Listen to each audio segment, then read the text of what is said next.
In the magical kingdom of Grangaya, a legendary Grand Archmage rose to fame as the hero who led humanity to victory in a brutal otherworldly war. His unmatched mastery of magic and leadership saved countless lives and restored peace across the land, earning him respect, admiration, and eternal gratitude, or so he believed. During a grand celebration held in his honor, the king suddenly announced a shocking decree. The very hero who saved the world was to be banished. Although the king acknowledged his achievements, he claimed that the Archmage's overwhelming power was far too frightening to keep around now that peace had been restored. To make matters worse, the wine he drank was secretly laced with a sealing agent, and his 4 hand-picked elemental subordinates turned against him based on false accusations of treason.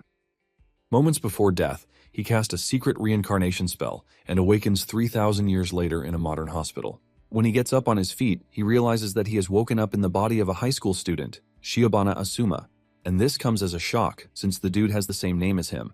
The alarms went off, and the medical staff rushed over, and to their surprise, Asuma was standing like nothing had happened to him.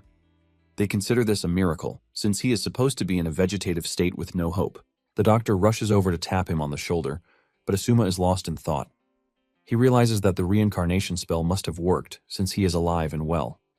In addition, it is surprising that he can understand the language being spoken by the medical staff. Since the first thing on his mind is to figure out the world's civilization, he asks the staff where the biggest library is located. The staff hesitate to tell him, and he uses mind control on one of the nurses to get her to give him directions. Asuma sees a bag in the distance and he asks them if it is his. The nurse under his influence says yes, leaving the doctor confused as to why the lady is willingly telling him everything he wants to know. Asuma then grabs his bag and leaves the hospital without looking back. He is at the station when he notices the smartphone in his bag, and since he is not familiar with it, he asks the lady beside him. He calls it a metal plate, and the girl lets him know that it is a smartphone. Asuma then uses his appraisal power on the smartphone, and his analysis tells him that it is a magic device that can access basically everything he wants, including the library he is searching for. Not long after this, he gets on a train, and after several analyses, he realizes that he didn't even need to visit the library, since he was able to gain the basic knowledge about the world thanks to the smartphone. Asuma has also figured out that with the magic device, anyone can communicate with people far away and instantly look up or gather any kind of information. He has been able to put together that 3,000 years have passed since he died, and magic technology has regressed. It has been replaced by science, and even though it appears to be convenient, Asuma thinks it's nothing special because it is just cheap tricks. He can see that he is now in the peaceful world that he risked and even sacrificed his life to protect. Not long after this, he arrives at the house of the previous owner of the body, and he realizes that he has lost his entire family. Sitting on the table is a diary, and when he picks it up to read, he realizes that the dude wanted to die because he was being bullied by his classmates, and even the teacher. Asuma realizes how worse it is when he opens the smartphone to see that the dude was always receiving trash messages. The bulk of these messages is coming from the group chat of the Shibuya Ward Mage Training High School, where the dude attends. The next day, Asuma shows up at the school, shocking those who know him. They walk over to him, asking him if he is fine, and this shocks Asuma, who asks them if he is not supposed to be in the school. One of the students then reveals that the report is that he tried to off himself because he couldn't handle the constant bullying. Asuma showing up casually raises his questions among the students, and he is still trying to understand what is happening when a red-headed dude, Tanuji Kiryo, and his gang show up. The moment he sees Kiryo, Asuma figures out that he is the descendant of one of his subordinates from 3,000 years ago. Kiryo walks up to Asuma, telling him that he already warned him not to come to the academy. Kiryo makes fun of Asuma, asking him if his magic almost killed him and caused him to lose his memory. Kiryo laughs hysterically at Asuma, calling him a loser. Kiryo's subordinates suggest that they toy with him just as they usually do. It then dawns on Asuma that Kiryo was the one who treated the other Asuma like trash. This pisses Asuma off and he decides to test how much mana the body has. He activates his magic and punches Kiryo in the face without fear. The spectators are shocked to see Asuma attacking Kiryo. Kiryo's subordinates angrily charge toward Asuma, but Asuma is not worried, since the mana in his body is a good match for him. Asuma easily dodges the attackers and takes them down with simple combat skills. He then decides to try out the mana output, and he unleashes a powerful magical wave that sends them crashing to the ground. Kiryo is pissed with the embarrassment he is currently suffering from Asuma and angrily unleashes a hellfire cannon. The students are shocked when they see this, since it is a powerful spell that is banned on the school grounds. The students scream at Asuma, telling him to dodge the attack or else he will die. Surprisingly, Asuma doesn't move an inch, and he activates a particle veil that annihilates magic. Asuma's spell breaks apart the fire cannon, and Asuma is relieved that his signature spell still works. Kiryu is stunned when his flames disappear before getting to Asuma. Even the students who are watching are confused because this is something they have never seen before. Asuma decides to take things seriously, and he dashes Kiryu, leaving the dude petrified because he wasn't expecting trash like Asuma to put up such a fight. Kiryu considers him and his subordinates elites, and Asuma is not supposed to even be able to touch a hair on them. Enraged, Kiryu unleashes a powerful magic that engulfs his body in flames.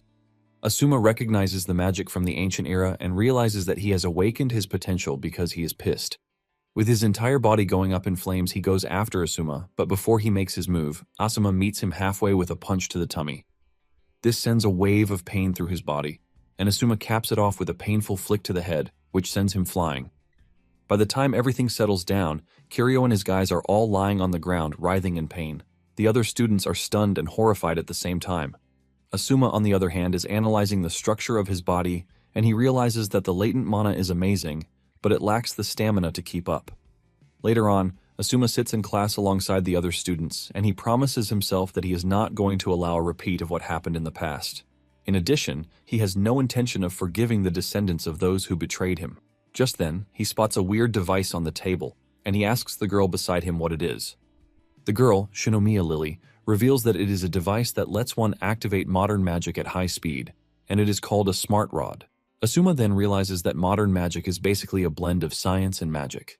Basically, the spells from 3,000 years ago are now called ancient magic, and those who practice are extinct. Because of the advancement in science, modern magic became the standard. Modern magic is basically built on theories, which sounds strange to Asuma, but makes it intriguing. Suddenly it dawns on Asuma that he can actually create his own original hybrid magic by combining modern magic with ancient magic, and the thought of this excites him. After the teacher is done with his lectures, Asuma asks Lily if the classes for the day are over, but she tells him that there is a monthly aptitude test slated for the day. Because of this, they are all heading to the schoolyard. Moments later, they arrive at the schoolyard and they are welcomed by their teacher, George Todu. He lets them know that the day's test is going to be the most important one yet because it is going to decide their attribute as a mage. He urges them to take the test pretty seriously. Since Asuma still has a lot to learn, he asks Lily to explain the attribute colors to him. Lily reveals that fire mages are red, while water mages are blue, and dark mages are black. Apparently, mana is channeled through the body's mana circuits to cast spells, but the circuits have limited capacity, so most people stick to one element. This is the choice that determines one's specialization. Not long after, George calls Asuma to the stage. With a disgusted face, he asks him what element he is going to be picking. With a confident face, Asuma tells George that he has no interest in picking any of the elements because he is cool with being a no element. George thinks Asuma is joking around, but Asuma makes it pretty clear that he has no intention of choosing just one element.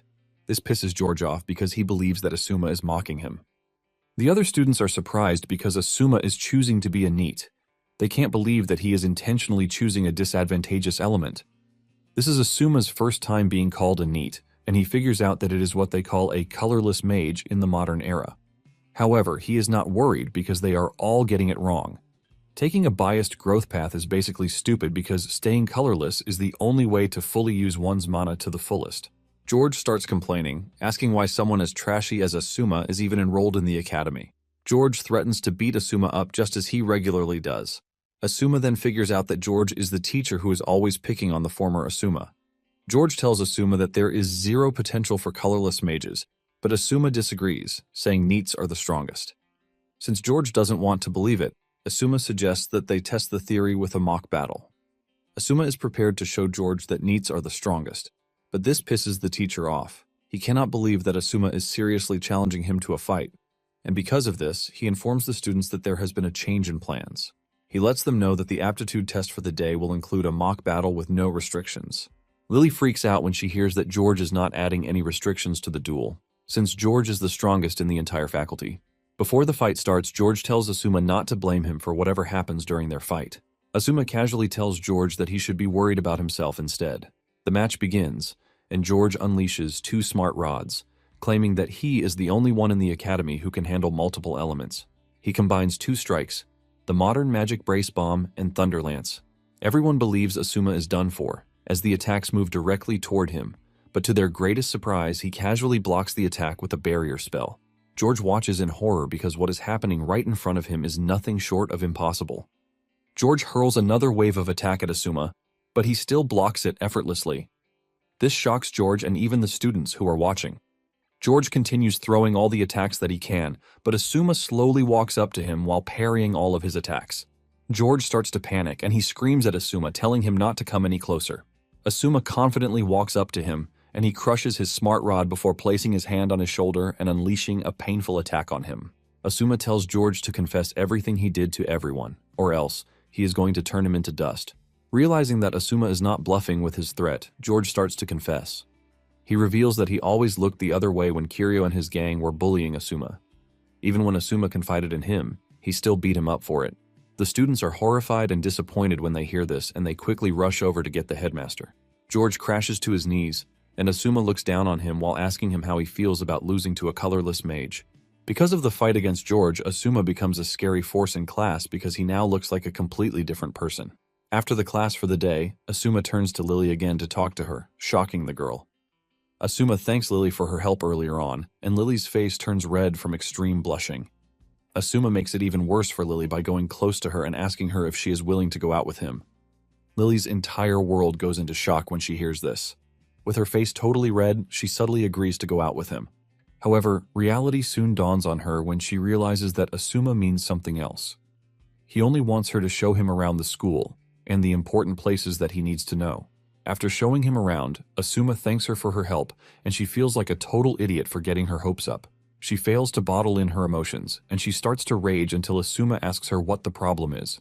She quickly replies that nothing is wrong, and to cover up for her emotional mistake, she takes Asuma to the best building in the school, the magic analysis room. Lily lets him know that students can use the room as long as they apply for it. Asuma then tells Lily that she can now end the tour because he understands everything clearly. He thanks her for the help and assures her that he is going to repay her for the help one day. Lily is blown away by all of these, forcing her to ask if the dude is really Asuma. She confesses that Asuma has been a totally different person since the day started. Asuma admits that he might appear different since he just woke up the day before and his memories are a bit jumbled. He then apologizes for making her worry. But deep down, Asuma is impressed that Lily is able to figure out that something feels off. Once this is settled, Lily leaves and Asuma stays behind in the analysis room. Asuma places his hand on the computer and asks it to analyze the ancient and modern magic. Asuma is confident that with the computer he can develop a new and original hybrid magic. Asuma smiles as he can't wait to use it the next day. Suddenly a dude appears beside him, asking him if he is Asuma. This comes as a shock to Asuma because he didn't even sense the dude's presence. The dude introduces himself as Izuya Katakura, and he is one of the S4. Asuma is confused about what the S4 means, and Izuya reveals that it means the strong four. Basically, those in the group are considered the strongest in the academy, and Izuya is one of them. Izuya tells Asuma that he heard about how he took down Kiryu, who is also a member of the group. What surprises Izuya is the fact that he is a colorless mage. However, Izuya confesses that he is not pissed that Asuma beat Kiryu up because he is not a fan of the things he does. Because of this, Izuya tells Asuma that he would like them to be friends. He stretches his hand to Asuma with a big smile on his face, and Asuma takes a moment before shaking him and accepting the deal. In the process of shaking each other, Asuma realizes that Izuya has cast some sort of weak spell on him, and he assumes that it is a tracking spell. Instead of getting pissed by this, he is impressed because Izuya is able to cast modern magic naturally without using a smart rod. In addition, he can clearly see that he is a descendant of his past comrade, the Mage of Wind. After they are done exchanging handshakes, Izuya turns around to leave and Asuma smiles brightly because he is basically accepting Izuya's challenge. The next day, Asuma heads to the faculty room to make reservations for the analysis room, and he is given 1 hour, which is 3 p.m. to 4 p.m. During the lecture that day, Asuma fails to concentrate, as he can't wait to visit the magic analysis room. After school, he heads straight for the room. Asuma focuses on the ancient magic, the Grand Panel, which is a form of ancient magic that he used back in the day. It is a procedure where mana is taken from the atmosphere and then condensed in the mana frame within the body. Once the magic that the mage wants to activate has been determined, the mana is transferred from the mana frame to the execution frame, and the magic circle finally formats the unstable process into a fixed pattern. Basically, the precision and beauty of a magic circle are proportional to the skill of the mage. The mana flows through the magic circle designed by the caster, and when it is released from there, the magic activates. Ancient magic, on the other hand, can only be used by those who are chosen. This is basically because mana cannot be refined in the body without magical talent. However, things appear to be different in the modern era because the internal mana frame and execution frame have been replaced by an organ called the mana circuit, thanks to the invention of the smart rod. The smart rod automatically injects mana into the body's mana circuit and artificially generates a magic circle to activate the spell. To put it simply, they were able to create a more generalized process, making it possible to activate magic without any innate personal differences. However, due to the manualization of the procedure, the power of the magic has decreased when compared to ancient magic. And just as expected, without the smart rod, there is no way to use magic. With all of these, Asuma figures out that creating the hybrid magic that mixes ancient and modern technology is the ultimate goal. However, to do this, he knows that he has to master modern magic to the highest level so he can conquer all the attributes. He plans to use the quantum computer to run the calculations for the basic theory of his hypothetical hybrid magic. Asuma inputs his data, and once he is done, he decides to get himself a drink and wait until the calculation results are out. Suddenly, he gets thrown into a magical space where he finds himself falling. He quickly figures out that he is currently under attack by someone who wields modern magic, but the problem is that he can't see the person. Just then, it dawns on him that there is only one person who has slipped past his radar, and this is Izuya. Asuma cannot believe that the dude is already making his move when he suggests that they become friends. Since Izuya doesn't mind attacking him, Asuma plans to teach him what it means to be his senior. Since there is no way Izuya could have teleported him to the sky, Asuma figures out that it is a recognition-altering spell to make him perceive it that way. This is the same type of magic that Izuya used in the past, and Asuma is surprised that he hasn't changed. Nonetheless, Asuma is curious to see what will happen if he continues free-falling. Just then, a bunch of artificial magical beasts appear out of nowhere. Asuma is forced to cast a barrier spell, and he figures out that he is going to be stuck on the defensive if he can't pinpoint where Izuya is hiding. Asuma plans out his move and decides to use deceleration magic to stop his fall. But suddenly he realizes that he is falling into a magic mine. This is when he realizes that Izuya has already placed countermeasures in the magical space, which will always react to the spell he activates. Asuma comes to the quick conclusion that he needs to destroy the mines before they explode, causing a chain explosion. Asuma believes he has everything under control until he suddenly finds himself levitating in an empty space with no atmosphere, making it hard for him to breathe. He is still dealing with this when a bunch of explosions rock the space, and this is when Asuma finally decides that he's had enough. Asuma soon realizes that he is at risk of suffocation and dying if he doesn't make a move quickly. To cap it off, the magical space is intricate in its construction, just like a work of art. Since he knows how Izuya operates, he is pretty sure that he is hiding somewhere and watching, so he can witness his death. This means the whole space is not autonomous, so Izuya is definitely nearby and watching through a peephole. Asuma concludes that his way out is to find the peephole, and he surrenders himself to a 100% focus mode. Izuya sees this and believes that Asuma is finally giving up, but at the same time, he is not ready to pull back. Suddenly, a large explosion rocks the space, and this is thanks to Asuma channeling all of his concentrated mana into his execution frame and unleashing it at once. Izuya is shocked when he sees this, but Asuma doesn't hold back as he continues to expand his massive magic circle. He plans to expose the anomaly within the space and pinpoint Izuya's observation point by doing this. After some moments of doing this, he finally locates Izuya, and he wastes no time exploiting the space. He breaks apart Izuya's magic and he finds himself in the magic room again. With this, he confirms that Izuya was using a recognition-altering magic.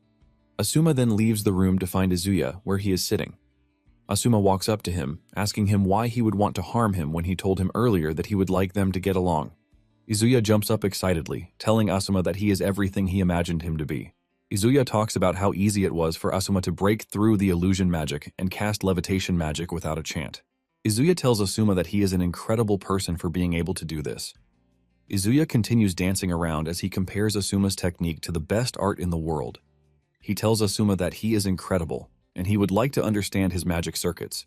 Suddenly, Izuya's face changes as he tells Asuma that what he loves most is seeing something beautiful get destroyed. Before Asuma can react, he realizes that Izuya has gotten a step ahead of him again and he has fallen into another spell of his. Izuya then activates his magic spell, Meteor Fall, and a bunch of construction materials from below levitate into the air to start falling on Asuma in an attempt to impale him. Even with a number of sharp materials coming at him, Asuma maintains his cool. Just before the spikes descend on him, he manages to create a barrier to block them. However, Izuya makes fun of him, telling him that he wants to see how long he is going to hold out. Izuya continues hurling several materials at Asuma, forcing him to keep evading, and without a doubt, he realizes that Izuya is trying to corner him. Before Asuma knows it, he finds himself in the middle of construction materials that are aimed to finish him off. Asuma continues holding on, but Izuya makes fun of him, telling him that he is reaching his limit already. Izuya then takes things further by pulling an airplane toward Asuma's location. Izuya aura farms in the air while telling Izuya that he is in his world. Izuya tells Asuma that he is curious to see how he is going to block his latest attack. Asuma raises his hand in the air, but at the same time he focuses his attention on his surroundings. Meanwhile, Izuya is planning to stick him with a needle, but just as he hurls the needle at Asuma, he cancels the spell that was protecting the plane. This shocks Izuya, and he watches as the plane comes crashing down. However, it turns out to be an illusion, and his main attack was the needle. Asuma was able to see through this, and he caught the needle pretty easily. Asuma makes fun of him, telling him that he has seen through his schemes already. Asuma explains that the spell that manipulates wind to drop the debris was nothing but a decoy. Izuya had dropped real objects like poles and metal plates, but then he followed it with an illusory airplane to draw his attention. While Asuma was distracted, he then launched the magic needle infused with a consciousness-disrupting spell, which was Izuya's real move. Asuma smiles because even Izuya's supposed meteor fall was nothing but a bluff. Asuma commends Izuya's hard work, but lets him know that everything he tries to do is useless against him. Izuya argues the possibility of this, saying there is no way Asuma could have seen through his magic because no mage alive can sense when he activates his magic. Izuya says this is only possible if the person is a legendary archmage from 3,000 years ago. Just then, Asuma tells him that because his magic was excellent, he is going to end the battle with subtlety. He dashes toward Izuya at a speed he couldn't react to, and he tells him that he used too much magic in front of him, which gave him the chance to analyze it. Asuma places his hand on Izuya's chest and unleashes a magic circle that sends a vibration of pain through his body. The magic effect kicks in, and Izuya screams in pain before passing out cold. Asuma stands tall above him with a smile on his face because he won the battle. While Izuya was out cold, he found himself dreaming about his ancestor from 3,000 years ago. He was pretty close to Asuma back then, and he considers Asuma to be a work of art. Even though he was close to Asuma, Izuya wasn't close to the rest of the team, as he always avoided them. Kiryu believes that Izuya is shy, but their other teammate says Izuya probably doesn't just like him. Apparently, Izuya doesn't get along with the others because they don't appreciate art, and Izuya is not one to mess around with people like them. Just when things were getting very good between him and Asuma, he is suddenly informed by one of his teammates that the king has given a royal decree concerning the fact that Asuma is a traitor. Izuya doesn't want to believe this because he doesn't think there is a possibility of Asuma betraying them. His teammate tells him that this is true, since the king has the power of foresight, and it has never been wrong. This breaks Izuya's heart, since he considers Asuma to be a work of art, and he wonders why he would risk everything to betray the kingdom. Izuya is questioning this when he wakes up in the infirmary. Since Izuya didn't experience the events directly, he believes that what he just witnessed is a terrible dream. Izuya is trying to get himself together when Asuma shows up, offering him water to drink. He tells him that it's an electrolyte drink with sugar in it. Asuma suggests that Izuya rehydrates as fast as he can because he has lost a lot of fluid from sweating. Izuya is shocked, and he asks Asuma why he is helping him. Asuma mentions that Izuya took his spell head-on, and there was no way he would have come out unscathed. Nonetheless, he lets him know that his magic circuits are still stable, and it doesn't seem to have caused any lasting harm. Just then, Izuya notices a towel in Asuma's hand, and this is when it dawns on him that Asuma has been taking care of him while he was out. With a bright smile on his face, Asuma tells Izuya that he did it because he doesn't want to lose a talented mage. With a subtle voice, Izuya thanks Asuma for his help, and he lets him know that not everyone in S4 is like Kiryu. Izuya admits that Kiryu's magic power is extraordinary, but at the same time, he doesn't agree with his ideas. Izuya then reveals that he wanted to see just how strong Asuma is for him to have been able to defeat Kiryu. Izuya then bows his head to Asuma to apologize on Kiryu's behalf because of everything that he has done to him.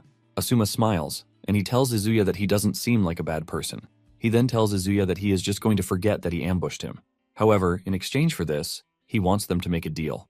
Izuya asks him what the deal is, and Asuma tells Izuya that he wants him to quit S4 and join him to create a new faction at the academy.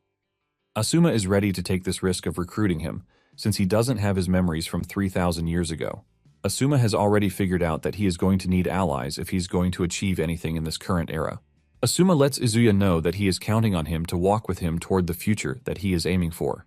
Izuya is completely blown away and honored by the offer. He wastes no time getting off the bed, and he kneels in front of Asuma, telling him that he is ready to follow his lead. Asuma is surprised by Izuya's conduct because he clearly remembers the Izuya from 3,000 years ago doing the same thing.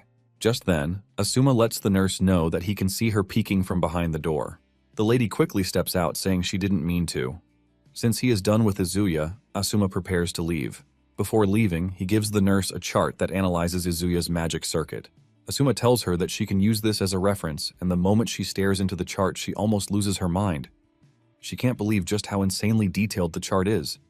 She screams at Asuma to stop, and she asks him if he will be willing to join his research institute as a special student. Asuma turns around, smiles at her, and rejects the offer, telling her that he is fond of the academy already. After leaving, Asuma heads to the magic analysis room because he got sidetracked a bit, and he needs to continue with his research. After the computer is done analyzing everything he suggested, the computer comes up with a conclusion that his theory is recommended for presentation at academic conferences as a new magic system. Asuma is pleased that his hunch was right, and he heaves a sigh of relief because this lays a foundation for the hybrid magic that mixes ancient and modern methods. Asuma figures out that the next thing he will do is to tweak each magic formula to fit specific uses. After this, he will adapt them to magic circuits, and he also needs to verify their compatibility with elements. Because he has a lot to do, Asuma realizes that the magic analysis room might as well become his second home. Asuma plans to outdo all the ancient magic that he has learned and then create a revolutionary magic. The following day in class, the teacher decides to call on Asuma because there have been suspicions that he is cheating since his grade suddenly went up. The teacher tells him to come forward to solve the question that is on the board. The teacher gaslights Asuma into stepping up, and Asuma confidently walks up to prove them wrong that NEETs are not trash. Asuma picks up the chalk and he starts solving the equation down to the last-minute detail, shocking the teacher and even the students. Asuma even explains how the equation came to be and what it is used for. Apparently, it was the same equation that led to the invention of smart rods, and when the teacher hears this, he is completely overwhelmed. He has no choice but to tell Asuma that he is right, and he tells him to go back to his seat. The teacher is left in a daze because Asuma just solved a problem that is meant for those in the university. As he returns to his seat, Lily cannot keep her eyes off the cool and chill dude. During lunch, the majority of the class walks up to Lily, begging her to talk to Asuma so that he can be friends with them. Realizing that they won't let her breathe unless she does so, Lily finally agrees to talk to Asuma. Lily then asks Asuma if he will be free after school so that they can go to the cafe in Ebisu with the rest of the class. Asuma initially refuses the offer, but the moment he realizes that Lily will be put to shame, he changes his mind. The whole class erupts in joy when he says this, and they admit that it is the best day of their lives. Meanwhile, there is a weird girl watching Asuma, and she is aiming to trash Asuma's gorgeous face. Moments later, Asuma and his classmates arrive at the cafe, but Asuma couldn't even get a moment of rest as the students are interested in everything that concerns him. Lily soon gets tired of their incessant questions, and she screams at them, telling them to ask one at a time. Asuma then starts answering all of their questions, like what his favorite food is, and the perks of being a NEET. Even when he is about to miss a question, the student quickly reminds him. Asuma reveals that the person he is closest to is Lily, and the moment he says this, he sends Lily almost fainting, but she tries to keep her cool so things don't end up like before. However, she takes out her emotions on the cup that she is holding, squeezing it so hard that she spills all the contents of the cup. Asuma still finds a way to leave her flustered by comforting her because of the spilled drink. Lily then tells Asuma that the students are curious about him, since none of them offer any elite courses. Apparently, their full meaning for NEET is not in education, employment, or training. However, they are all convinced that this is not the situation in Asuma's case. In fact, they believe it is more like neat, skillful, clever, and amazing. Asuma smiles when he hears this, and he tells the students that they might be right. Lily cannot believe that Asuma is actually cool with everything they have been saying so far. As they leave the cafe, they make sure to exchange contact information with Asuma, and this provides another round of excitement for them. Meanwhile, there is someone spying on Asuma and sending his live locations to their boss. Asuma soon notices the presence of this person, and he tells Lily to be cautious. Suddenly, a bunch of elite students pop up in front of them. Asuma demands to know why they are there, but they remain silent until a car pulls up in front of them. The students then create a passageway for whoever is inside the car. When the car door opens, Asuma's classmates panic because the dude stepping out of the car is one of the S4. The dude walks up to Asuma and introduces himself as Fukada Shion, the head of the Academy's club union. Without a doubt, Asuma can see that Shion is the same Shion from 3,000 years ago. Shion then tells Asuma that he heard about how he helped Izuya out, and since the group can't keep owing favors, he decides to challenge Asuma to a magic duel. Lily is shocked when she hears this, and Asuma turns around to ask her if she knows what a magic duel is. Lily is horrified when she realizes that Asuma doesn't know Jack, and she whispers in his ear telling him what a magic duel is. When Asuma takes too long to give his answer, Shion unleashes his scary battle aura to intimidate Asuma.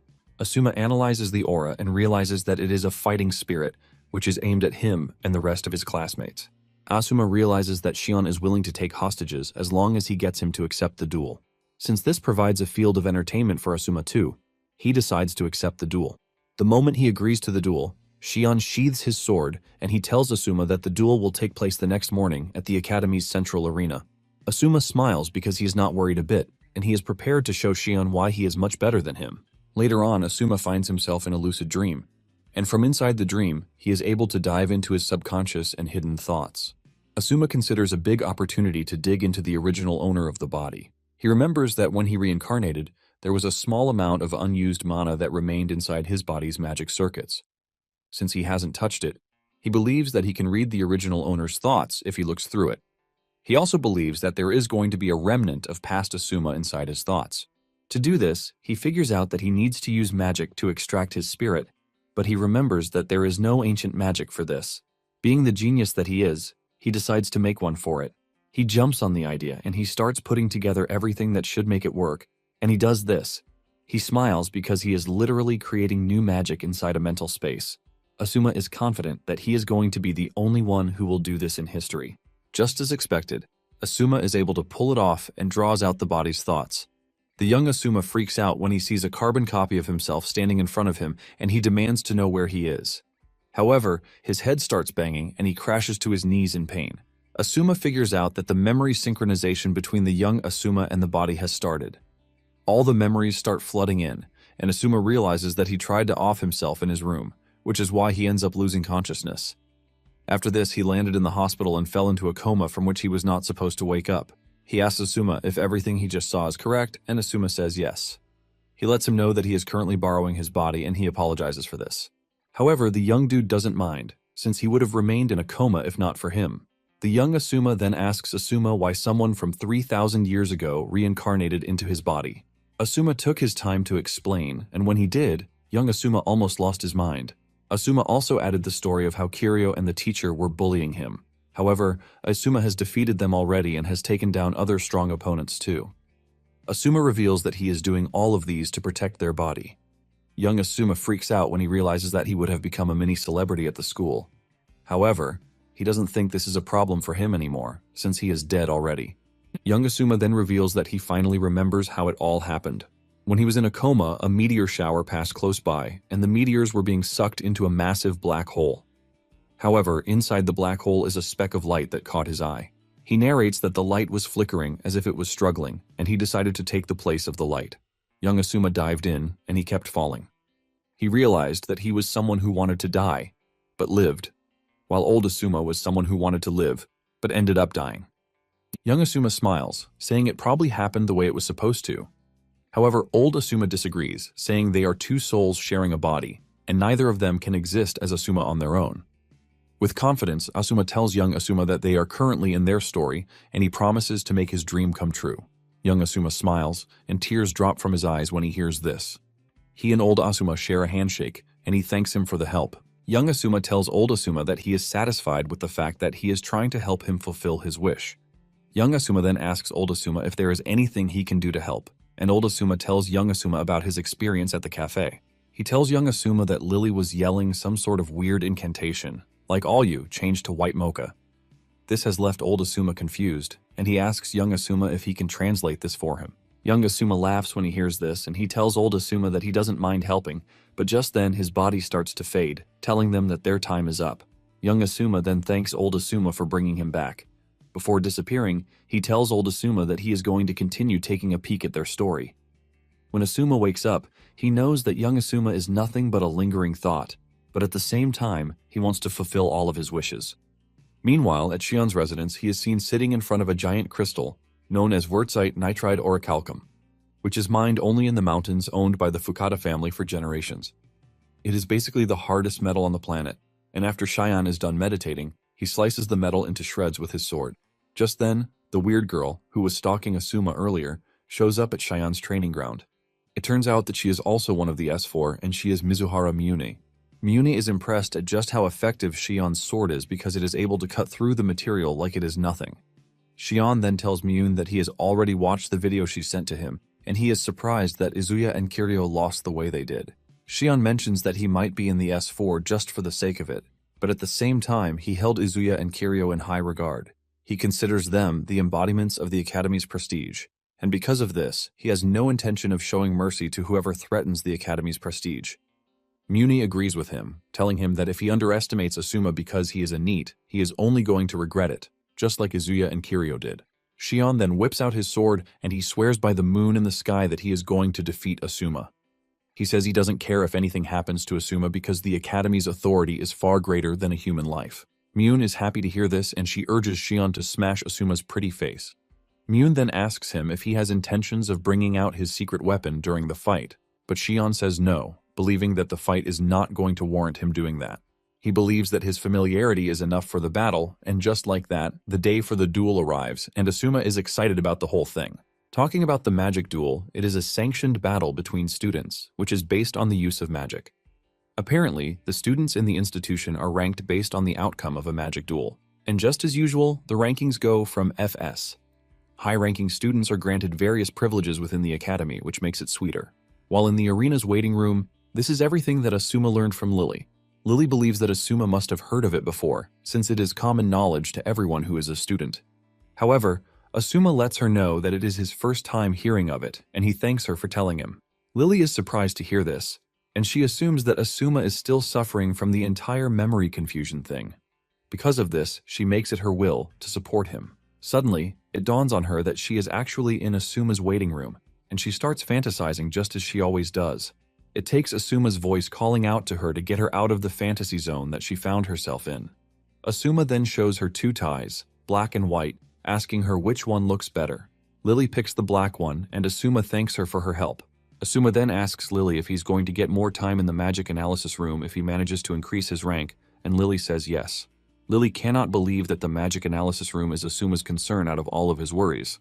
Asuma then tells Lily that Shion is calling him a troublemaker for the school, and Lily confirms this by showing him the news article detailing his fight with Shion. Shion had told the press of his desire to deliver retribution to Asuma, who is currently destroying the academy. Even when Asuma sees the article, he is not moved by it, and this shocks Lily. She cannot believe the nerve of Asuma, since Shion is a master of Japanese magic swordsmanship, and the heir to the rare metal mines that supply the smart rods. Basically, his donations to the academy are in the billions, which is why no one in the academy can defy him. Lily tells Asuma that even if he is right, public opinion will be manipulated to make it seem like justice is on Shion's side. Asuma takes a moment to think about all these, and he just ignores everything. He then asks Lily how his tie looks on him. Lily is blown away by his aura, and she assures him that the tie looks nice. With this, Asuma stands up to leave for the duel. Lily is shocked that there is no ounce of fear in the guy, leaving her to wonder if he was even listening to what she has been saying. On the way to the arena, he runs into Izuya, and the two exchange what can be described as a coded glance.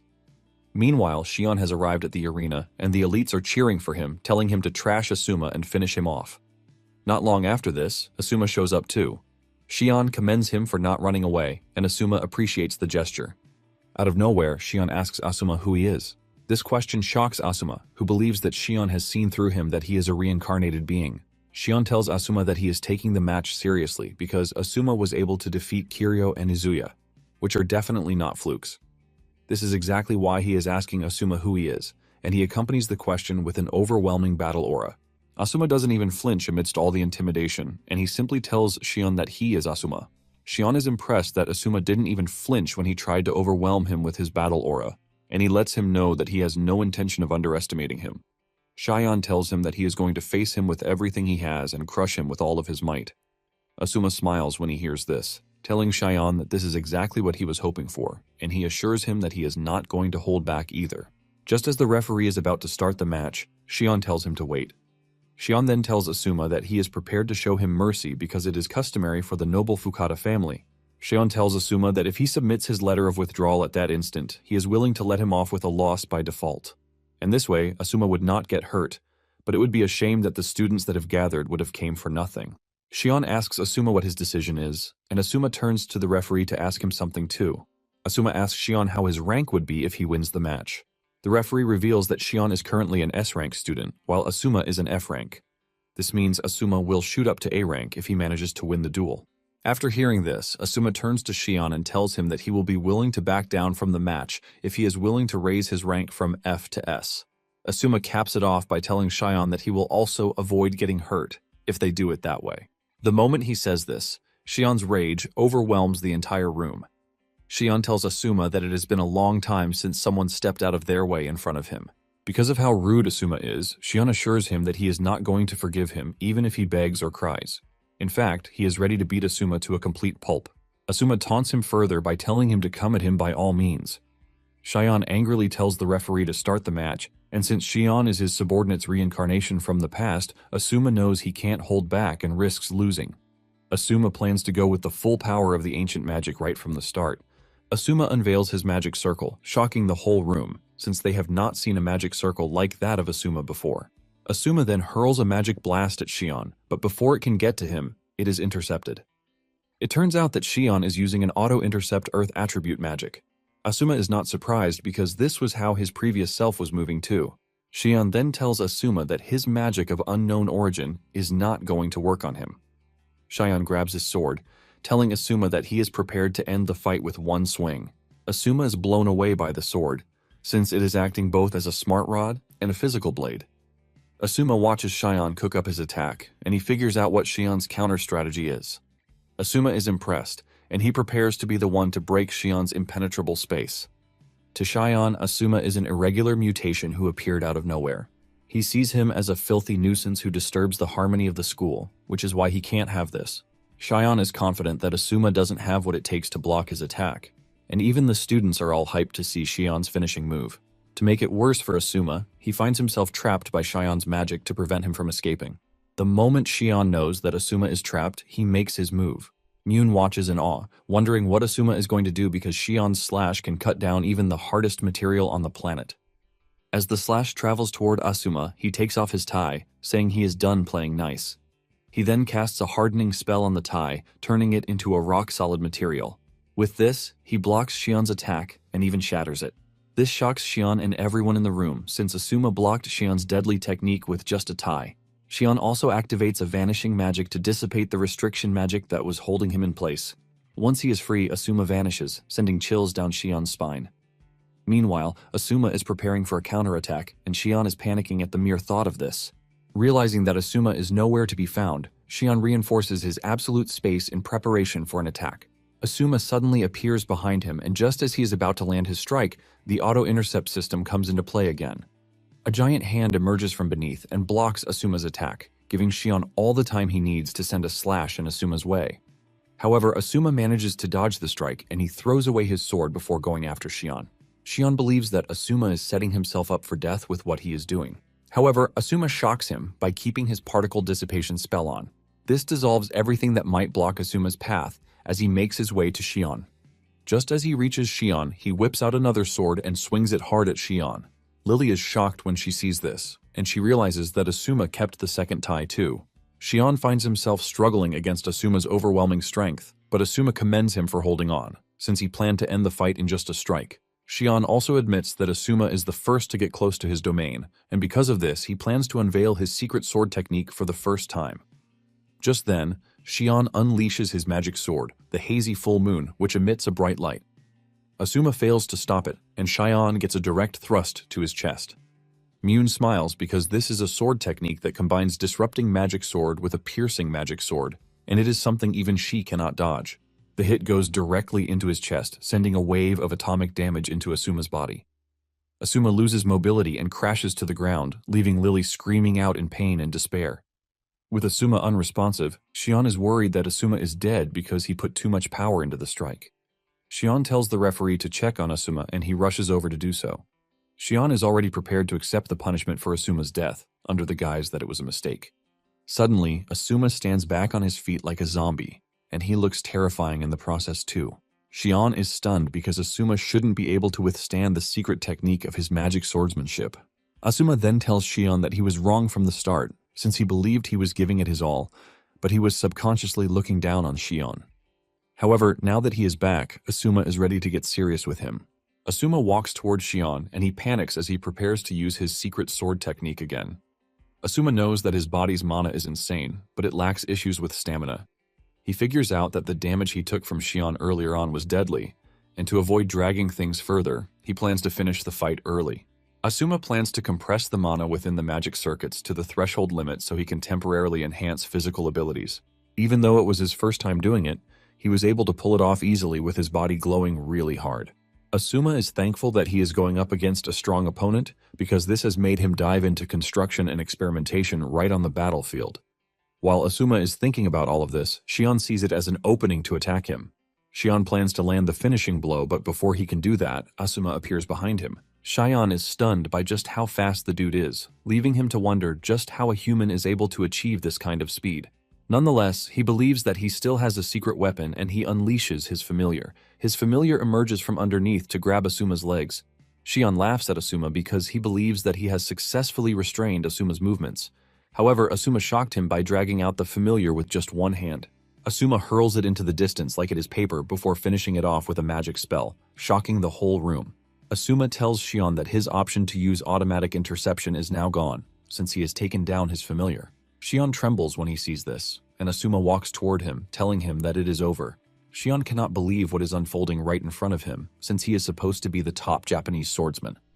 However, he is not ready to concede defeat, and he screams at the top of his voice to summon his last resort. 3,000 years ago, Asuma had walked in on Shion, developing a new magic that draws out the hidden abilities within oneself. Shion tells Asuma that it is possible to increase the amount of inherent mana by about 10 times. Asuma was impressed when he heard this, but Shion mentioned that it had a side effect. He tells him that the caster's brutal side will manifest once it is used. Because of this, Shion believes that it needs more refinement. Nonetheless, he reveals that they have found a human suitable for the experiment, and since it is going to be a dangerous experiment, Asuma asks him who the experiment subject is. Shion then tells Asuma who he has in mind, and after hearing this, Asuma tells Shion to continue his work, assuring him that he is going to rely on his new magic. Now, in the present, Shion is able to activate this magic, and his alter ego emerges.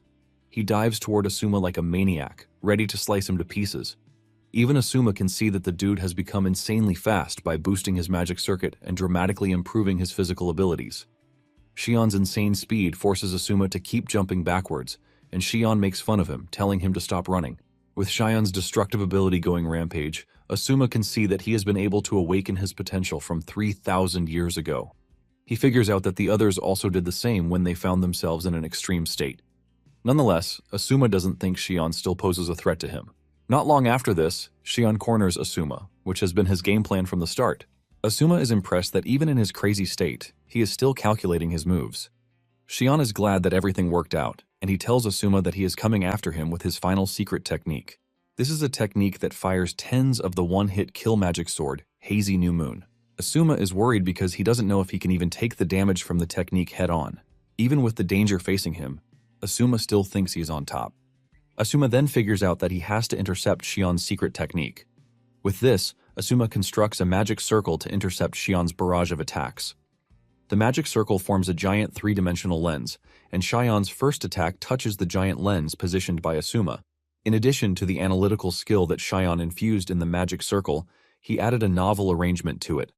Instead of automatically analyzing the touched target, it transmitted the raw, exposed information directly to Asuma. Asuma then performs a high-speed analysis in his brain, using the supercomputer as a reference. With this computer working, he was able to process information close to the speed of light. This basically makes Shion's fast slashes look slow, since there is no way they can beat the speed of light. To put into perspective how impressive it is, Asuma was able to finish all of this in just 0.1 seconds. The moment he is done, he blocks Shion's attacks and counters him, which sends a wave to push Shion backward. However, he pulls himself together again and goes after Asuma, but he easily blocks the attack. Asuma grabs his sword and breaks it before punching Shion really hard on the face to knock him to the ground. Asuma points his sword at Shion, urging him to surrender or get stabbed in the worst possible way. Realizing that he is going to get himself killed if he continues acting brave or stubborn, Shion has no choice but to surrender. Asuma then smiles at him, asking him if he has finally learned his place. Since he has already lost, Shion then asks Asuma how he was able to predict his attack because it is impossible for the human brain to be able to do so. Asuma smiles and he understands his confusion. He then explains that he applied the principle of the quantum computer that is inside the magical analysis to boost the circulating mana in his brain.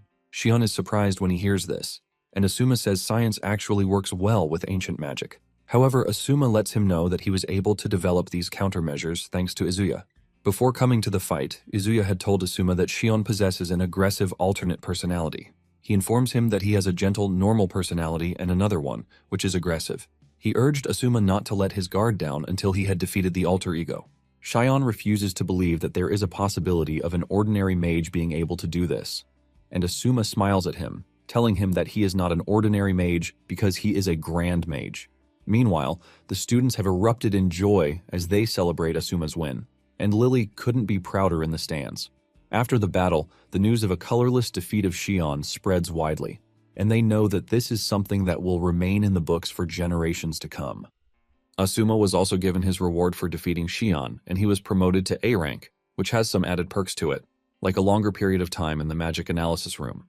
Asuma is pleased that he is able to achieve this, since he won't have to secure authorization to use the room every day. In addition, it will make his mission even faster. Asuma is eagerly looking forward to the things that will be created using the quantum computer. Later that day, Asuma returns home, and he realizes that it has been 1 week since he reincarnated, and his knowledge about the modern era has deepened. He has also learned a lot about the Earth and the fact that there was a cultural discontinuity that happened between 3,000 years ago and the present day. Basically, there were things that were passed down from ancient to modern times, and some were not. The source of the discontinuity is called the Great Calamity. Due to this, magic declines and science develops. Asuma is glad that it was just a decline, not a complete eradication. Ancient magic became a minority and was treated as a cult, but it later came to the spotlight again, thanks to the power of science. It was arranged into modern magic using scientific power that basically anyone can use, unlike the ancient magic that requires talent to be used. And to put it into perspective, the kingdom that betrayed Asuma long ago has perished. However, since Asuma has run into 3 of his former subordinates, he figures out that Miyun is also somewhere in the academy. In fact, he believes that the king, who betrayed him in the past, is also present in the modern era. Just then, Asuma's scheduled alarm goes off, and Asuma realizes that he has a report that has a deadline that he needs to work on. Asuma realizes that young Asuma was working on something he had invented back in ancient times. Since he is the genesis of it all, Asuma is confident that he is going to get it done in no time. He then notices a note on the table, and when he opens it, he realizes that the things written in it have been covered by ink. Asuma then uses his magic to erase the ink, and he is surprised to see that it is a bucket list. This is the list of things that Asuma wanted to get done before he died, and suddenly, one of them catches his eye, which is to meet his long-lost family. This is when Asuma realizes that young Asuma's wish wasn't vengeance, but family. Since young Asuma is keen on meeting his family, old Asuma promises to fulfill his wish. The next day, Asuma arrives at the academy looking like a proper student, and he catches everyone's attention with the way he carries himself. As he walks through the school, the students are all amazed at how he changed out of nowhere. He was once a trash in the school, but he suddenly became a celebrity, and he even has Izuya following him around. What makes him even more impressive is the fact that he is a colorless mage. Izuya then informs him that he has submitted an application to leave the S4 so that they can create a new faction. In addition, Izuya assures him that they should be able to secure a club room. Asuma is pleased with his work and he commends him for everything. Suddenly they are ambushed by the student press who have done their research on Asuma. They talk about his beauty and how he has been able to defeat the S4 members. The press members want to interview Asuma, but he walks right past them, leaving the press members utterly embarrassed. However, press members are always persistent, and because of this, they chase after Asuma. Izuya, on the other hand, escorts Asuma to his class door before leaving, and just when Asuma is about to settle in, the press members show up yet again. Asuma blatantly tells the lady that he doesn't take press requests, but she is very persistent. She assures Asuma that she is not going to leave until Asuma answers her questions. Realizing that the girl is persistent and stubborn, Asuma tells her that she has to talk to Lily because she is his secretary.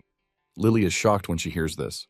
Asuma lets the press know that they have to get permission from Lily before talking to him. However, he urges them to do it after school, since they have class now. The girl is happy to hear this, and she assures Asuma that she will be back for the questions.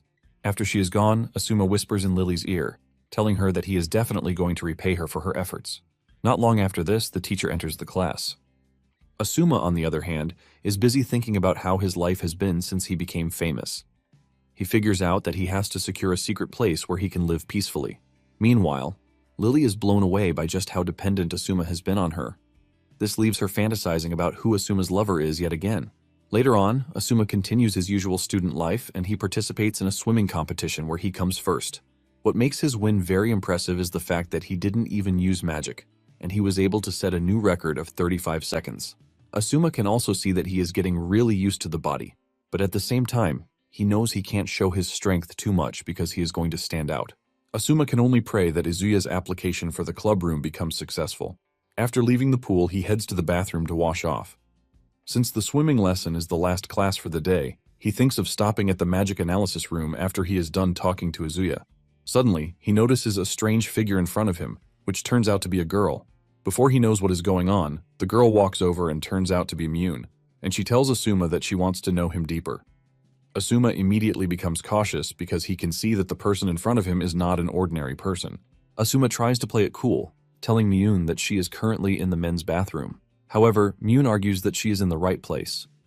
Asuma then suggests that she leave before the other boys enter to find her. However, she lets Asuma know that they are the only ones there. Asuma turns around and realizes that everything is already different. Even the students have vanished, and he quickly realizes that something is wrong. He wonders if it is a magic attack, but he basically figures out that he is in a precarious situation. He decides to analyze the situation better, and to do this, he concludes that putting distance between himself and Mune will work out just fine. Asuma dashes over to the door, and as he prepares to rush through the locker room, he suddenly hears Mune behind him. This leaves him shocked and confused as he tries to figure out what is actually going on. He wonders when she was actually able to catch up to him. Suddenly, Mune appears behind him, telling him to get some clothes on because his body is tempting.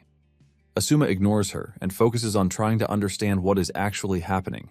He initially thinks it's teleportation magic, but he trashes the idea, since he can't confirm any trace of an incantation. He decides to play along and figure out what her game plan is.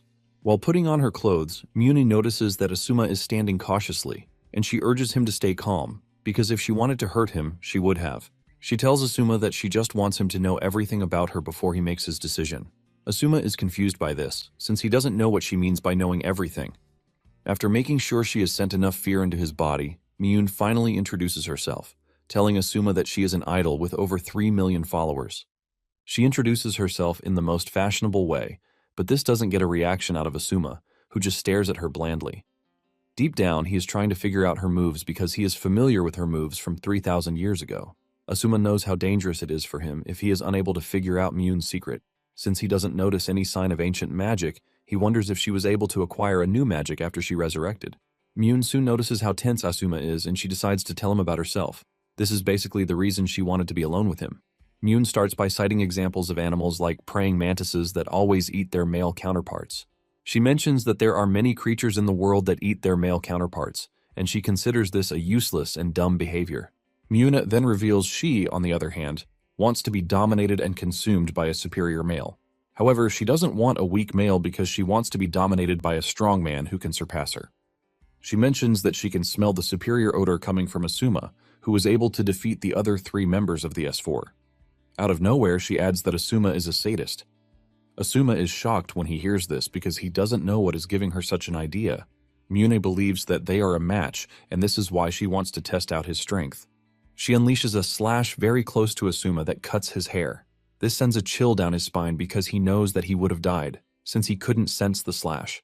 This leaves him trembling because he doesn't want to believe that her speed surpasses that of Shion's sword slashes. Asuma trashes this idea, saying there is another trick behind it. Mune smiles at Asuma, urging him not to disappoint her, and Asuma, on the other hand, finally pulls himself together to properly unravel the mystery behind Mune. Asuma is taking a look at his surroundings and putting everything into memory when he is slashed on the arm by Mune's attack. Before he knows it, another strike hits him on the leg, and Mune tells him that he will be free to do whatever he wants with her if he manages to beat her. However, she lets him know that if he fails to lay a finger on her, she is going to kill him. She then tells him that he is free to bow before her and grovel at her feet if he doesn't want her to kill him. Mune says breaking a sadist like Asuma would be a joy to her. All while she is saying this, Asuma remains mute, and Mune continues to deal damage to his body. Myun makes fun of Asuma, asking him if he is so scared to make a move, and she tells him that he is a total letdown. She also reveals her disappointment at Asuma's unwillingness to fight. Asuma finally breaks the silence, and Myun believes that he wants to beg for his life. However, Asuma tells her that she is getting it wrong because he only wants to tell her that he will never grovel or beg for his life. Asuma then adds that he doesn't even like Myun, and this sends a wave of anger through her body. Asuma continues by telling her that all of her talks about strong males and domination don't concern him. Asuma then caps it off by saying he doesn't have the desire to get himself a lover. Asuma makes fun of Myun for thinking she has a chance at controlling him, letting her know that they are on different levels because he is way stronger than her. This pisses Myun off, and she tells Asuma to back his words by turning the situation around because a male who cannot love her doesn't deserve a reason to exist. She angrily hurls a magic attack at Asuma, and he blocks the initial attack. However, Myun follows through with another attack that slashes his chest. However, Asuma is not worried because he has successfully completed his preparations. Myun also notices that something is wrong because Asuma hasn't even tried to fight back. Just then, Asuma whips out a magic circle and he makes himself the target of the circle. Myun is surprised to see this, and she thinks Asuma has gone crazy because he is trying to hurt himself. Asuma then laughs at Myuni, telling her that she is getting everything wrong because this is basically his solution to the problem. He has found a way to break through Myun's trap, and this is the only way. Initially, Asuma was worried because he found it strange that an archmage like himself couldn't perceive Myun's attack trajectory at all. Because of this, he deployed invincible minds infused with the analysis skill into the air. All while Myun was attacking him, he was analyzing the environment to find a loophole. It turns out that one of the mines was accidentally destroyed, but it was with this that he was able to notice an attack which came from another phase. He realized that the attack was so fast because it hit him when he was still trying to pull himself together. Asuma starts wondering what could be happening that Myun's attack speed is greater than that of a swordsman like Shion. However, Asuma was able to figure out the trick to it. He noticed that the clock was not malfunctioning, and it was his perception that was off. Asuma figured out that he is currently under the influence of a delay magic that obstructs his perception. However, the problem is that there is not a trace of the magic being cast by Myun herself. Asuma then concludes that there is another mage who is maintaining the spell at all times. In the long run, he was able to figure out that there are artificial life forms attached to his body, and they are all Myun's familiars. Apparently, Myun had rigged the shower with water mixed with her familiars. It turns out that the more the familiars attach themselves to a target, the more their perception is delayed, making their awareness slow down. To put it into perspective, he became so slow making Myun's movement too fast for him. However, to get rid of the magic, he has to hit himself with a spell that sends him flying. Nonetheless, the direction that he is sent flying will be the key to turning the tables. Asuma's spell comes into play when he flies into the sauna room, and his body erupts in flames. This, in turn, burns off all of Myun's familiars that are attached to his body, but at the same time, his shirt gets burned too. Asuma confirms if he worked everything out well when he checks out the time, and realizes that the flow of time has returned to normal. Asuma smiles because the tables have just turned in his favor. Myun is terrified when she realizes that her magical creatures have been burned away, leaving her wondering how he knew. Nonetheless, she thinks she is safe because he hasn't noticed his other trap. However, Asuma shocks her, telling her that he can see that she has the same magical life forms on her body too. Asuma says their magic effect is high speed and agility, which is basically delay and acceleration. Asuma says she is able to deploy her trap through the synergy of these two spells. Myun is left in complete shock when she hears this because Asuma has basically figured everything out. Myun then decides to attack first, and she launches a high-speed attack, but this can no longer match Asuma's perception again. Myun appears behind Asuma and she launches a powerful aqua laser at him, but he vanishes even before the attack can hit. Out of nowhere, Asuma appears behind her, and when she tries to run away, she realizes that she has no chance whatsoever because Asuma has already covered all of her escape routes. Asuma lets her know that there is no way she can escape. He lets her know that he is going to annihilate the entire mana surrounding her. Asuma then hits her with a powerful magical attack that shatters her mana and leaves her defenseless. Myun falls to her knees and watches in horror as her mana vanishes into thin air. Asuma walks over to her, telling her that the match is over and urges her not to resist any further. Suddenly, Asuma notices something strange. He realizes that Myun is a freaking man, and he asks her if this is what she was talking about when she said she is in the right place by being in the men's washroom. Myun confesses and says she can alter her body shape by controlling the water within her, but because the mana has been depleted, her true self has been exposed. However, she lets Asuma know that her feelings of being dominated by a strong man are not a lie. Myun tells Asuma that he is free to laugh at her, but Asuma shocks her by placing a towel on her. Asuma apologizes to her, saying destroying her clothes was not his intention. Myun is blown away and cannot believe her eyes as Asuma bows to her, apologizing to her. She then asks him why he is treating her like a girl, and Asuma reveals that gender knows no gender. In fact, he is willing to help her repair her smart rod, and Asuma smiles while telling her how he was able to see through her attack. Myun's face turns totally red when she realizes that Asuma is a complete gentleman. Asuma then reminds her of what she said about giving herself over to whatever he wants if he is able to defeat her. Since he has managed to defeat her, he tells her that he has an order for her.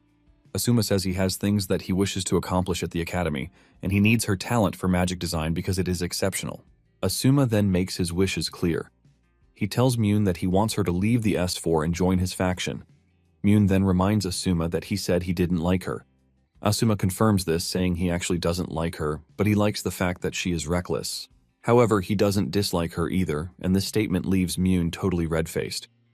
Asuma then suggests that they get a spare uniform before anyone shows up. He also lets her know that they have things that they need to discuss. Just like an overly excited kid, Myun acknowledges his greatness by calling him Sir Asuma. Later on, the Academy's headmaster is seen receiving his familiar in his office. Surprisingly, she looks awfully similar to the king from 3,000 years ago. He asks his familiar if it was able to gather useful information for him. The familiar then projects its findings on the screen. The familiar was able to capture the fight between Asuma and Myun, and this shocks the headmaster. The moment he sees Asuma, he realizes that he has seen him somewhere before. He remembers that Asuma tried to off himself some time ago, but after he miraculously woke up, he has been making some insane moves. After taking a closer look, the headmaster quickly realizes that Asuma is the same Asuma from 3,000 years ago. He figures out that young Asuma's attempted self-harm was what gave old Asuma the chance to reincarnate into his body. The headmaster is surprised that Asuma was reborn in this era, and he concludes that the chain of fate that binds them has been forged. However, he is prepared to sever the chain and cut ties with Asuma forever. The headmaster is pleased with his familiar's work, and he gives him a high-quality magic stone made by the Swaragi Corporation as its reward. The familiar happily takes the magic stone and it consumes it. Sometime later, Asuma is seen in class reading his notes, while the teacher talks about philosophy and the pioneers of philosophy, like Socrates. It appears that the teacher is only wasting his time because the entire class is focused on the elegant Asuma.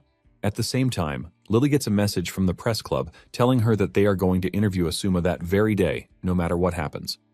Not long after this, the class ended, and the teacher was just happy that it was all over without a hitch. Lily then tells him that she would like to speak to him about the press club. Asuma realizes that he has somehow put Lily in a tough spot, but it was the only thing he could do at that moment. Asuma then tells Lily that she is a big help to him, and she hasn't forgotten his promise to reward her. Lily almost explodes from blushing when Asuma says this. Asuma makes it worse when he walks up to her and tells her that he would like them to get along even better. Lily accepts this, but she is confused as to what he means by this. After saying this, he turns around to leave, while Lily is freaking out where she is. Asuma then makes his way to the magic analysis room with the intention of creating a revolutionary magic that very day. The moment he steps into the room, he notices that something is different, and just then, a girl emerges in front of him. Asuma stays on his guard until the girl suddenly bows to him, calling him her master, while also apologizing for keeping him waiting. This is when it dawns on Asuma that the autonomous AI assistant that he used all of his wisdom to create is finally operational. Apparently, he was working on the AI as a side project for his new magic development. Asuma expresses his surprise that the AI came out quickly enough. He touches her cheek to confirm that she has a holographic body. The AI then tells Asuma that the simulations are already complete, and she lets him know that she can reproduce thousands of patterns inside the room concerning the new magic he is developing. Asuma is happy to hear this, and he suggests that they start immediately. The AI bows to Asuma as she acknowledges his order. It turns out that Asuma only wanted to create the AI to understand modern magic, but he ended up creating something high-end than he expected. Asuma initially thought modern magic was trash, but after learning more, he realizes that the magic is actually decent. Asuma figures out that the AI will grow into something more powerful and dependent if he continues teaching her everything that he knows. And when it comes to general knowledge, he plans to rely on Lily. After she is done with the entire simulation, she suggests that they try it out in real time. She engages the computer, and it starts calculating everything that is needed. Before Asuma knows it, the whole process has run deep into the night. Asuma is thankful that he was promoted to A rank, which gave him more time to stay in the magical analysis room. Just then, the AI tells Asuma to get at least 8 hours of rest because her scan shows that he is fatigued. Asuma agrees with her, saying he has been fighting repeatedly since he got reincarnated. He admits that the modern world is highly stimulating, and he has somehow found himself engrossed in it. Asuma then thanks the AI for the advice, but she doesn't think she deserves any praise because she is just a source code. Asuma disagrees with her, saying her routine is human itself, and since he was the one who designed it, he surely knows this. It then dawns on him that she needs a name. Asuma remembers that her GPU was German-made, and he decides to take a German name for her.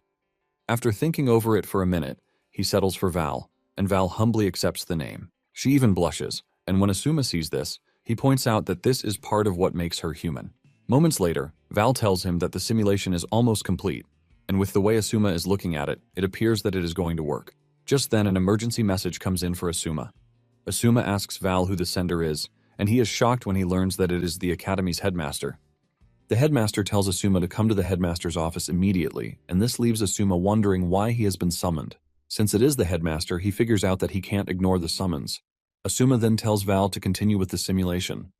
He also tells her to run a certain program code, and after she is done, she is to send the materials to Azuya in his name. Val acknowledges the order and gives him directions to the headmaster's office. As he steps away from the room, Asuma has no idea that he is being watched by the headmaster's familiar. In a flashback from 3,000 years ago, warriors are seen engaging the otherworldly creatures, the Omega. The warriors have lost loads of comrades, but they refuse to back down because if they do, the kingdom is going to suffer. Suddenly, the enemy starts to prepare for a coordinated attack, which would wipe out the stubborn warriors. Even in the face of danger, the warriors remain steadfast, and just as they are about to meet their maker, Asuma appears out of nowhere, blocking the attack and wiping out the Omegas at once, using a devastating force. When the dust settles, the warriors thank him for his help, and he tells them to report the situation to the Senate. Asuma looks around, and he berates himself for not being able to save the dead warriors. Moments later, his subordinates join him on the battlefield. The four are also pissed that they got there late, which caused the death of countless warriors. Izuya then suggests that they take solace in the fact that they wiped out the invaders. Mune expresses her concern about the creatures since she can't find them in the magical encyclopedia. Shion reveals that the creatures appeared out of nowhere, as if they came from another world. Asuma then tells his comrades that they need to remain vigilant against the annoying invaders. Suddenly the king, Mel, shows up on the scene to commend their great works. Asuma immediately bows to him to welcome him, and the king urges him to get on his feet. Asuma urges the king to leave the area because it is dangerous, and Mel assures him that he is aware, but he has to see the situation with his own eyes. And he thanks Asuma for his help because he was able to witness the invaders firsthand. Asuma reveals that everything happened just the way Mel said it would, and even though there were casualties, the invaders have been stopped. Mel commends Asuma for his great work, and he suddenly notices that he is cut on the arm.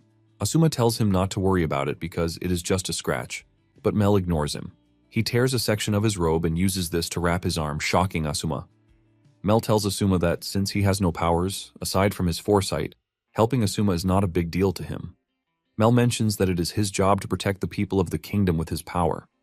Apparently, there is a legend in the kingdom about the magic staff in the Book of Wisdom. Mel believes that Asuma is the staff, while he is the book. Asuma is honored by the king's words, and Mel lets him know that he is counting on him. Now in the present day, Asuma wonders why he is remembering the memory when he is on his way to the headmaster's office. Moments later, Asuma arrives at the office, and he is told to enter. However, he is surprised when he enters the office to see that there is no one there. Suddenly, a magic circle appears below and above, and he finds himself in another location. He realizes that he has just been sent away, using teleportation magic.